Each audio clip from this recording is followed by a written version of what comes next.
Good afternoon students. Ninth chapter हमारा चल रहा है। 9.4 तक मैंने आपको करवा दिए सारे एग्जाम्पल्स।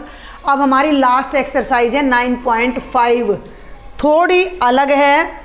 इसका जो मेन टॉपिक है वो है सर्वसमीका या आइडेंटिटी। 3 सर्वसमीका आएंगी जो आपकी 8वीं से लेकर, और अगर आप लास्ट जीवन पर्यंत जब तक मैथ पढ़ोगे वो बार बार यूज होंगी। अगर हम 10वीं तक तो हमें पढ़ना ही पढ़ना है तो वहाँ तक तो होंगी ही। जो बच्चे आगे पढ़ते हैं वहाँ भी बार बार यूज होंगी। तो सर्वसमीका क्या होती है पहले वो बताऊंगी, और फिर जो 3 सर्वसमीकाएं हमने सीखनी हैं उनमें से आज पहली सर्वसमीका करेंगे और उसके उदाहरण करेंगे। ठीक है।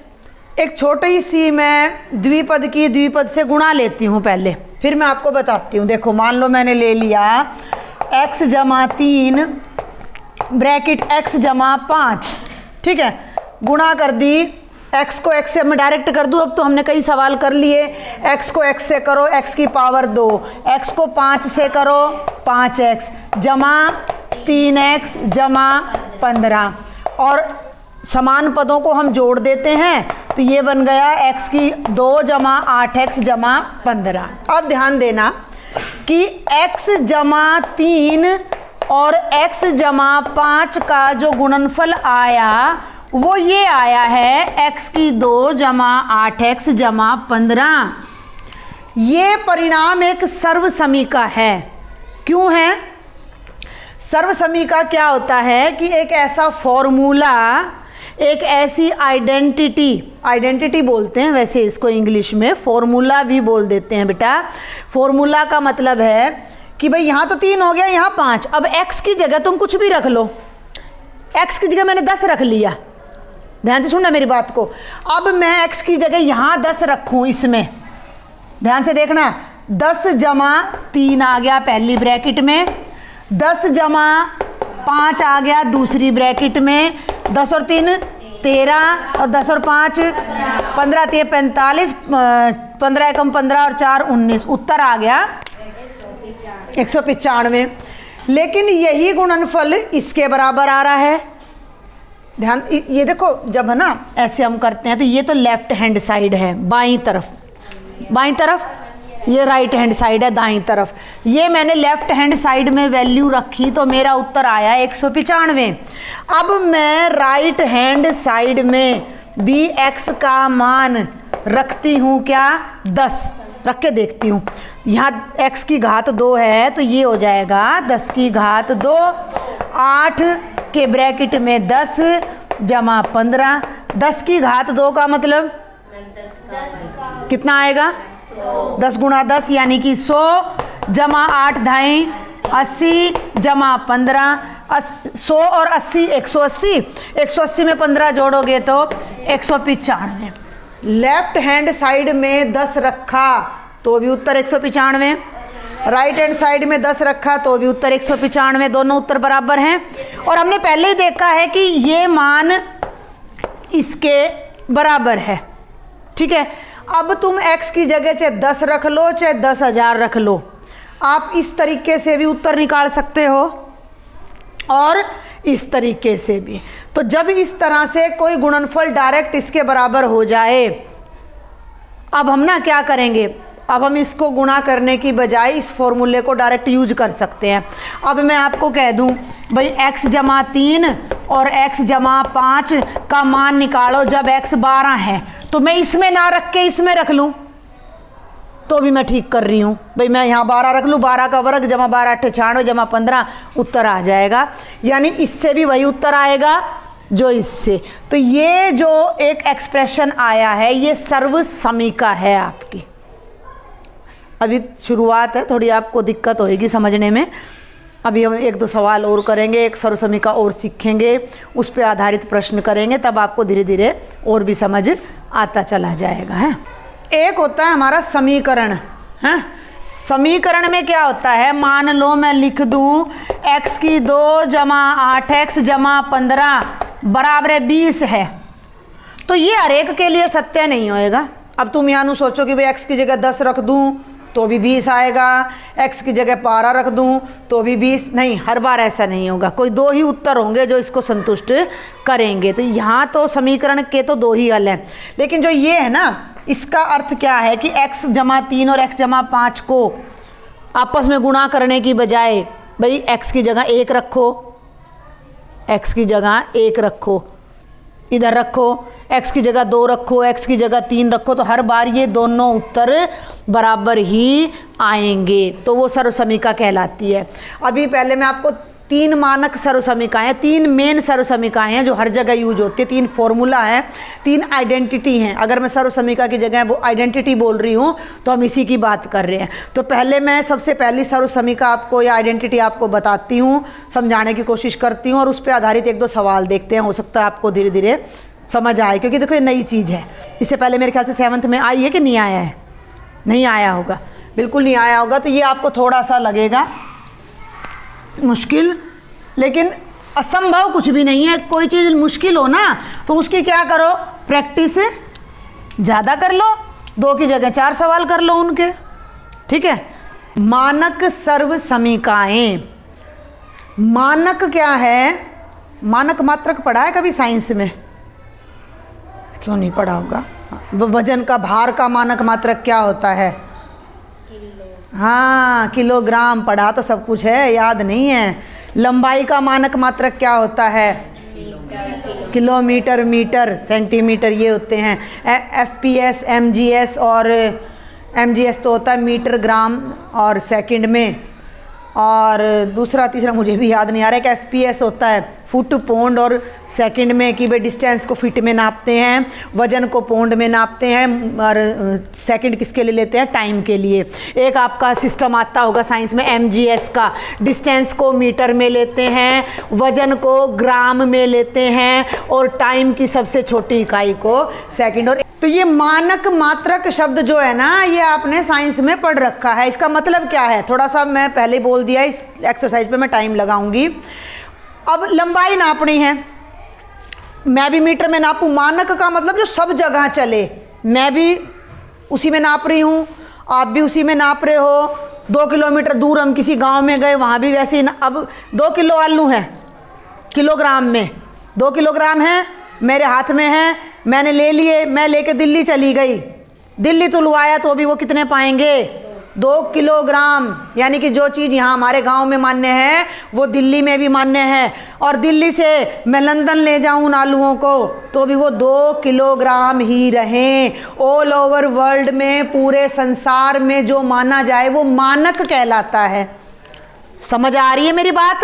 मानक मात्रक हो, मानक सर्वसमीका हो, मानक फॉर्मूला हो, स्टैंडर्ड बोलते हैं उसको इंग्लिश में, स्टैंडर्ड आइडेंटिटी, स्टैंडर्ड फॉर्मूला, जो पूरे संसार में मान्य हो। आ रही है बात समझ में? भाई अब तुम जो फॉर्मूला मैं तुम्हें सिखाने जा रही हूँ ना, तुम इंडिया में मैथ पढ़ोगे तो भी ये फॉर्मूला काम आएगा। अब बच्चे इंडिया से विदेश में पढ़ने चले जाते हैं, अब अगर हम यहाँ कुछ और यूज करें और वहाँ जाके टीचर किसी और ढंग से पढ़ाएगा तो हमें तो समझ ही ना आए। अब वहाँ जाके टीचर कह देगा भैया ये 5 है, 5 है, हम तो उलझ गए। अब हम 5 किसको समझें? इसलिए ये भी मानक गिनती होती है। हर जगह इस निशान को 1 बोला जाता है, इस निशान को, है ना, इस निशान को 3। ये छोटी छोटी बातें जो आपको पता होनी चाहिए कि मानक का मतलब क्या है। अब ये चिन्ह कह लो, ये अंक कह लो, अगर इंडिया में दिखाओगे तो भी 1 बोलेंगे। भाषा बदल सकती है, भाषा बदल सकती है। भाई वहाँ 1 कहते होंगे विदेश में, और किसी कंट्री में जाओगे तो इसको कुछ और, लेकिन 1 का मतलब 1 ही है। अब मैं कह दूं 1 चॉक होल्डर तो ये मिलेगा। इंग्लैंड में जाके कहूँ please give me 1 chalk holder तो भी वो एक मात्रा तो 1 ही देगा ना। किसी और कंट्री में जाके कहूँ तो भी मात्रा तो 1 ही मिलेगी ना। टॉफ़ी लेनी है, पेन लेना, कोई भी चीज़ लेनी तो इसका मतलब 1 ओनली। ठीक है, बात समझ आ रही? तो ये होते मानक।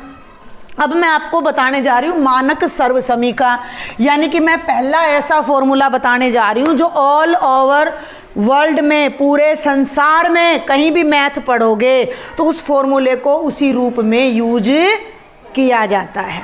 ठीक है, देखिए क्या फॉर्मूला है, क्या आइडेंटिटी है। ये 10वीं में बच्चे हो जाते हैं, उन्हें याद ही नहीं रहता है अभी तक भी, तो अभी से समझ के चलना है। हम एक विशेष द्विपद को एक विशेष द्विपद से गुणा करने जा रहे हैं। कैसा है देखो, इस ब्रैकेट में जो द्विपद है वो a जमा b है और दूसरी ब्रैकेट में जो द्विपद है वो भी a जमा b है। जब x को x से गुणा करते हैं तो क्या बनता है ये x स्क्वायर। तो जब मैं a जमा b को a जमा b से गुणा करूंगी a जमा b का स्क्वायर, भाई x को x से गुणा करोगे तो x का स्क्वायर, y को y से गुणा करोगे तो y का स्क्वायर, t को t से गुणा करोगे तो इस ब्रैकेट को इसी ब्रैकेट से गुणा कर रहे हो तो इसी ब्रैकेट का तो स्क्वायर आएगा, a का स्क्वायर थोड़ी आएगा। यही चीज़ समझने की है इसके अंदर, यही चीज़ ध्यान से देखना। ये बन गया a जमा b का स्क्वायर। कोई यहाँ तक दिक्कत हो तो बताओ, बात समझ आ रही है? भाई मैंगो गुणा मैंगो, मैंगो की पावर 2।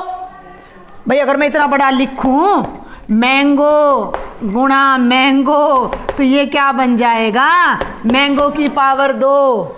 ठीक है, अब बड़ा लिखने से ऐसे ही थोड़ी लिख दोगे कि m की पावर 2, a की पावर 2, n की पावर 2, g की पावर 2, ऐसे लिखोगे क्या?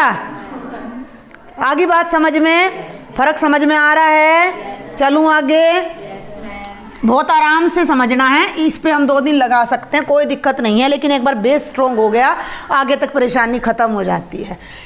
एक नंबर को जब उसी से गुणा किया जाता है तो उस पूरे नंबर की पावर 2 हो जाती है। याद ना रहे सोनी, याद ना रहे तो अब हमारे पास एक जैसी 2 चीज़ें हैं, है ना। अब कोई भी आइटम हम ले लें हमारे पास है तो उसकी पावर बढ़ जाएगी ना, है, उसकी पावर बढ़ जाएगी। एक स्पाइडरमैन है, स्पाइडरमैन देखा है कभी तुमने? बैटमैन, स्पाइडरमैन ऐसी सीरीज देखी है? एक स्पाइडरमैन है और फिर दूसरा स्पाइडरमैन सेम आ जाए तो स्पाइडरमैन इंटू स्पाइडरमैन, स्पाइडरमैन की पावर हो गई 2 स्पाइडरमैन मिलके हमारे वो बन गई, मल्टीप्लाई करते तो पावर डबल हो गई, हमारी ताकत बढ़ गई। इसको ऐसे याद करो तुम, इस a जमा b की ताकत बढ़ गई, इसके पास 2 पावर आ गई, डबल ताकत आ गई इसके पास। ठीक है, अब इसी को दोबारा देखो, अब इसको मैं गुणा करके दिखा रही हूँ। जैसे मैंने आपको पिछली 3-4 प्रश्नावलियों में गुणा सिखाई है तो मैं आपको गुणा करके दिखाती हूँ। डायरेक्ट कर दूँ, a की गुणा a से a स्क्वायर, a की गुणा b से ab, a की गुणा b से ab, b की गुणा a से ba और b की गुणा b से b स्क्वायर। ध्यान देना, ab और ba में कोई फर्क नहीं है, ये भी AB है, ये भी AB है, तो AB जुड़ के कितनी बार हो गया 2AB, ये हो गया a स्क्वायर, ये दोनों जुड़कर हो गए 2AB और ये हो गया b स्क्वायर। इनका जो गुणनफल था a जमा b और a जमा b का जो गुणनफल था वो ये आ गया, जबकि a जमा b और a जमा b का गुणनफल ये आ रहा था। इसका मतलब ये दोनों गुणनफल क्या हैं, बराबर हैं। दोनों गुणनफल क्या हैं, बराबर। ठीक है, अब इन दोनों को हम बराबर कर देते हैं। भाई ये तो मैंने वर्ग के फार्मूले से कर दिया, गलत नहीं करा। घात और घातांक हम पढ़ के आ चुके हैं। तो जब एक ही संख्या की 2 बार गुणा होती है तो उसकी पावर घात 2 हो जाती है। ठीक है, और ये गुणनफल हमने अपने 9वें चैप्टर में सीखा है, तो किसी तरह भी गुणा कर लो बराबर आना चाहिए। तो ये उत्तर इस उत्तर के बराबर आना चाहिए। ध्यान देना अब जरा, यह है a जमा b का स्क्वायर। ध्यान देना, a जमा b की पावर 2 इसके बराबर है a की 2 जमा 2ab जमा b की 2। ठीक है, a की 2 जमा 2ab जमा b की 2। ये है हमारी पहली सर्व समीका जो हमें ध्यान रखनी है। याद तो ये अपने आप हो जाती है जब हम बार बार क्वेश्चन सॉल्व करते हैं। यहाँ तक समझ आया है कुछ थोड़ा बहुत? अब मैं आपको इसको दोबारा रिपीट करती हूँ। आपको एक संख्या a है, दूसरी b है और उसकी घात 2 है। यानी कि इसको इसी से गुणा करना है, a जमा b का वर्ग। चलूँ आगे, तो वो क्या होगा, a का वर्ग जमा b का वर्ग जमा 2ab। ठीक है, कैसे, एक बार फिर देखो, पहली संख्या जमा दूसरी संख्या, दो संख्याओं को जोड़कर आपने उसका वर्ग करना है, दो संख्याओं को जोड़कर आपने उसका वर्ग करना है, तो वो किसके बराबर होगा, वो होगा पहली संख्या का वर्ग, इसको बेशक आगे कर लो कोई दिक्कत नहीं है, जमा दूसरी संख्या का वर्ग और 2 गुणा पहली संख्या गुणा दूसरी संख्या। ये एक सर्वसमीका है। अब आप इसको कहीं भी, आपको मान लो मैं इसका एक सवाल करके दिखाती हूँ। अब मैं आपको कह दूं कि 2x जमा वाई की पावर 2 को हल करो, ध्यान से सुनना, 2x जमा वाई की पावर 2 को हल करो। अब तुम्हारे दिमाग में क्या जाएगा, नो में ये आगे तुम्हें फ़ायदा पता लगेगा इन फॉर्मूलों का। 2x जमा वाई की पावर 2 का क्या मतलब है, ध्यान से देखना। इसका मतलब है 2x जमा वाई को 2x जमा वाई से ही गुणा करना है। अब गुणा तो तुम कर सकते हो, तुमने सीख रखी है, तो हमारा उत्तर आ जाएगा। लेकिन अगर हम इसको आइडेंटिटी से करते हैं तो हमारा उत्तर और भी जल्दी आएगा। सुन रहे हो मेरी बात को? भाई पहले तुम क्या करोगे, इसको इनके साथ करोगे, सिद्धि किया है अभी तुमने, 2 क्वेश्चन करके भी दिखाए हैं मुझे। फिर इसको इनके साथ करोगे, फिर खोलोगे, फिर जो लाइक टर्म्स होंगी उन्हें ऐड करोगे। 4 स्टेप में करोगे, यहाँ 2 ही स्टेप में हो जाएगा ये सवाल। कैसे हो जाएगा वो चेक करो। 2x जमा वाई का वर्ग है, पूरे का 2 के जोड़ का वर्ग है। क्या करो, पहली संख्या यानी कि 2x का पूर्ण वर्ग जमा दूसरी संख्या यानी कि y का वर्ग जमा 2 गुणा पहली संख्या जो कि 2x है गुणा दूसरी संख्या जो कि y है। कोई दिक्कत यहाँ तक? पूर्ण वर्ग लगाना है, ब्रैकेट के बिना ये सवाल नहीं करने, नहीं तो गलती हो जाएगी। अभी मैं फ़र्क भी बताऊंगी, धीरे धीरे बताऊंगी सारी बातें। 2x का वर्ग कैसे हल करोगे भाई? शाबाश, 2x गुणा 2x कितना हो जाएगा? 4x स्क्वेयर, यानी कि 2 का भी वर्ग और x का भी वर्ग। 2 का वर्ग कितना होएगा? 4 और x का वर्ग यूं का यूं लिख देंगे। जमा क्या आएगा? और y स्क्वेयर, y गुणा y यानी कि y की पावर 2। और यहाँ क्या आ जाएगा? ध्यान से, ध्यान से संख्या देखो कौन कौन सी हैं। 4xy, 4xy। और ये हमारा सवाल ख़त्म हो गया। ये आसान है, उसको भी मैं अभी तुम्हें करके दिखाती हूँ। सिद्धि ध्यान दे, पहले को इस पूरी ब्रैकेट के साथ लेंगे, 2x ब्रैकेट 2x जमा y, फिर दूसरे को लेंगे y ब्रैकेट 2x जमा y। अब 2x को 2x से गुणा करो, 4x की 2, फिर 2x को y से करो, 2xy, फिर y को 2x से करो, 2xy, फिर y को y से करो, y स्क्वेयर। अब इन दोनों को जोड़ो, 4x की 2 जमा 4xy जमा y की 2। ये 3 स्टेप में जाके हो रहा है, ये केवल और केवल 2 ही स्टेप में हो जाएगा। तो ये हमें आसान पड़ेगा। हो सकता है अभी तुम्हें उसमें मज़ा आ रहा हो क्योंकि तुमने इसकी प्रैक्टिस कर ली, तो तुम सोचोगे कि कौन खाम का इस चक्कर में पड़े। लेकिन ये आगे जाके जब हम मैथ और आगे आगे बढ़ेंगे और नई नई चीज़ें सीखेंगे तो ये फॉर्मूला बहुत काम आएगा। समझ आ रही है बात? थोड़ा सा मैं इसकी कोई जल्दी नहीं करूँगी, मुझे पता है ये आइडेंटिटीज़ बच्चों को थोड़ी सी मुश्किल लगती हैं, तो इस पे हम ज़्यादा वो नहीं लगाएंगे अभी। इसको एक तरीका और है वर्ग का, वो मैं या तो अगले लेक्चर में आपको बताऊंगी कि वर्ग बना के, वर्ग समझते वर्ग क्या होता है? चारों भुजाएं बराबर होती हैं, जिसकी चारों भुजाएं, बल्कि किट पे समझाऊंगी मैं आपको प्रैक्टिकल उसको। कल हम किट से उसको पढ़ेंगे, फिर आपको और भी समझ आ जाएगा। तो यहाँ इसमें कुछ समझ आया यहाँ तक आपको? ये पता है क्या कहना चाह रहा है यहाँ पे कि देखो एक बार अब इसको ना न्यूमेरिकल और करते हैं। ए की जगह 3 और बी की जगह 4। ध्यान से देखना, जो भी बात समझना है ना, एक बार लेक्चर देख के कल दोबारा आके फिर मेरे से बात करना। लेफ्ट हैंड साइड ले लो, फर्क समझना मैं क्या बताना चाह रही हूँ। यहाँ पे हम पहले नंबरों को जोड़ रहे हैं, जोड़ने के बाद हम उसका वर्ग कर रहे हैं, यानी कि 3 जमा 4 का वर्ग। 3 जमा 4 कितना हो गया? 7। ध्यान दो भाई, 7, 7 का वर्ग कितना हो गया? 49। ये आ गई लेफ्ट हैंड साइड। और राइट हैंड साइड में हम क्या करने लग रहे हैं? पहले नंबर का वर्ग अलग, दोनों की गुणा करके 2 से गुणा कर दी, और बी का वर्ग अलग से। तो ए की जगह कितना रखना है? ध्यान दो, ए की जगह कितना रखना है? तो ये हो जाएगा, इसके नीचे करती हूँ ताकि आपको दिखे। ए की जगह रखूँगी 3 जमा 2, ए की जगह 3, बी की जगह 4, फिर जमा बी की जगह 4। 3 का वर्ग 9, 2 तिया 6, 6 चौक 24, 4 का वर्ग 4 का वर्ग 16, 24 और 16 40, और 40 और 9 49।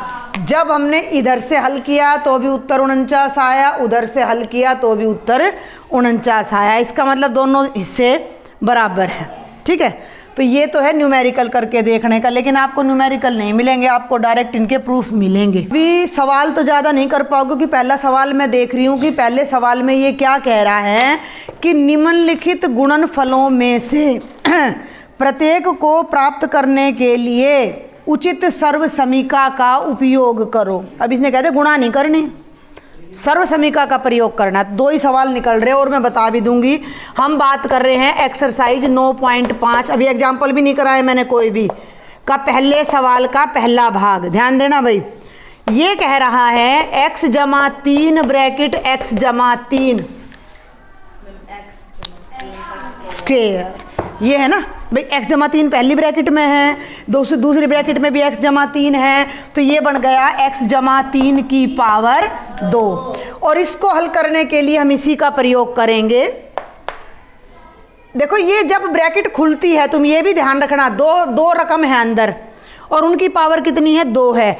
खुलने के बाद कितने पद आ रहे हैं? खुलने के बाद कितने पद आ रहे हैं? तो ये तुम्हें ध्यान रखना है कि इस तरह की सर्व समीका जब हमारी खुल रही है तो 3 पद आ रहे हैं। अगर तुम इधर 3 पद नहीं लिख रहे हो तो तुम गलत कर रहे हो, तो हम अपनी गलती खुद भी ढूंढ सकेंगे।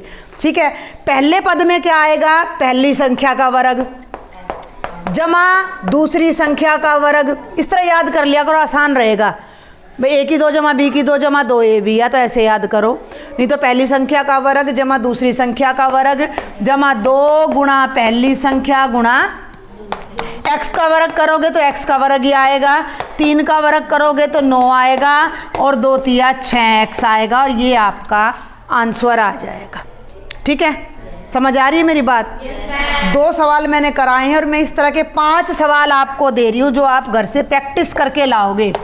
अभी एक बात मैंने वैसे बीच में बताई नहीं है, जब हम इसको हल करते हैं ना तो यहाँ ब्रैकेट में फॉर्मूला लिखते हैं हम।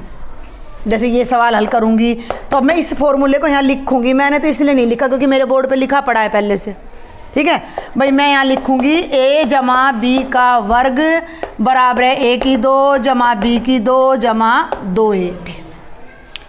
ये उलट पुलट कर दिया ना जो मैंने आगे पीछे, इससे कोई फर्क नहीं पड़ता। 3 जमा 4 जमा 5 लिख लूँ, 4 जमा 3 जमा 5 लिख लूँ, कोई फर्क है उत्तर में? नहीं है ना। तो ये 3 पद जुड़ रहे थे, मैंने आगे पीछे कर दिए, कोई फर्क नहीं पड़ा। क्लियर? तो अभी तुम केवल इसी आइडेंटिटी पर बेस्ड 5 क्वेश्चन नोट कर लो, और वो 5 क्वेश्चन आपने घर से करके लाने हैं। लिखिए ज़रा जल्दी से। पहला क्वेश्चन लिखो, 2x जमा 3y का वर्ग। दूसरा लिखो a जमा 2b का वर्ग। वैसे तो आपकी बुक में भी है क्वेश्चन कई एक्सरसाइज में, वो भी मैं बताऊंगी। थोड़ा सा उनकी हेर फेर कर देंगे, घुमा देंगे उधर। हाँ, तीसरा लिखिए a जमा 5 का वर्ग। छोटे छोटे दूंगी मैं, पहले ऐसा करती हूँ, मैं आसान आसान देती हूँ आपको। चौथा लिखिए x जमा y/2। मैं देखती हूँ ये सवाल कितने बच्चे करके ला पाएंगे, का वर्ग। और पांचवा लिखिए 3l जमा m का वर्ग। m है भाई, ये m, 3l जमा m का वर्ग। ये 5 क्वेश्चन आप भी करोगे, जो बच्चे लेक्चर देख रहे हैं वो भी करके लाएंगे। लेक्चर देखने वाले बच्चे मुझे कमेंट बॉक्स में लिख दें, और जो मेरी क्लास के बच्चे हैं वो कल आके बहुत आराम से, मैं बार बार कह रही हूँ, ये 3 फॉर्मूले बहुत इंपॉर्टेंट हैं। अभी समझ आ गए तो आ गए, आगे नहीं आएंगे फिर। अब आप 10th-12th में पूछोगे ना, बहुत से बच्चे अभी भी खड़े हो जाते हैं, भाई a+b² पता नहीं, प्लस वाले में माइनस डाल देते हैं, माइनस वाले में प्लस डाल देते हैं, गड़बड़ कर देते हैं। तो हम गड़बड़ नहीं करेंगे, ठीक है? समझ आ गई बात यहाँ तक? बाकी के नेक्स्ट लेक्चर में कराऊंगी, और इसका मैं एक बार आपको प्रैक्टिकल भी कराऊंगी उस पर, किट पे, मैथ्स की किट पे, ठीक है? Thank you.